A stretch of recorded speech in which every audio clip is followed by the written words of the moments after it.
പറഞ്ഞോ? അല്ല, താങ്കൾക്ക് മനസ്സിലായില്ലെങ്കിൽ ശ്രോതാക്കൾക്ക് മനസ്സിലാവുന്നുണ്ട്, നിങ്ങൾക്ക് മനസ്സിലാക്കാൻ ഇച്ചിരി പ്രയാസപ്പെടും, മനോരമയ്ക്ക് മനസ്സിലാവാൻ ഇച്ചിരി പ്രയാസപ്പെടും. ഞാൻ ആവർത്തിച്ചു പറഞ്ഞു, ഉണ്ണികൃഷ്ണൻ നിങ്ങൾ ചോദിച്ച ചോദ്യം അതാണെങ്കിൽ, ആ ചോദ്യത്തിലാണ് നിങ്ങൾ നിൽക്കുന്നതെങ്കിൽ, ഉണ്ണികൃഷ്ണൻ പോറ്റി ശബരിമലയിൽ കയറാൻ ഇടവന്ന സാഹചര്യം എന്താണ് സാർ താങ്കൾ പറയുന്നത്? പോറ്റിയെ കയറ്റിയത് ആര് എന്ന ചോദ്യത്തിന് ഉത്തരവാ സാർ ഞാൻ പറഞ്ഞുകൊണ്ടിരിക്കുന്നത്. ആയിക്കോട്ടെ, എന്നിട്ട് എപ്പോ കട്ടു? ആ ചോദ്യത്തിന് ഉത്തരം പറയൂ. UDF ഇരിക്കുമ്പോ കട്ടോ, LDF ഇരിക്കുമ്പോ കട്ടോ? അതുകൊണ്ടാണ് ഉണ്ണികൃഷ്ണൻ പോറ്റി ഈ കൊടും ക്രിമിനലിന് കോൺഗ്രസിന്റെ ഹൈക്കമാൻഡുമായിട്ടും നേതൃത്വമായിട്ടും അടുത്ത ബന്ധമുള്ളത് കൊണ്ടാണ് ഉണ്ണികൃഷ്ണൻ പോറ്റി അവിടെ വിളയാടിയത്.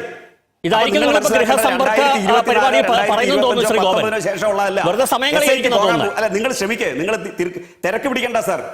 SIT പോകാൻ പോകുന്നത്, SIT ഇപ്പൊ പൊക്കൊണ്ടിരിക്കുന്നത് പിറകിലോട്ടാ. ആ പിറകിലോട്ട് പോകുന്നതിന്റെ ഭാഗമായിട്ടാണ് തന്ത്രി അറസ്റ്റ് ചെയ്യപ്പെട്ടത്.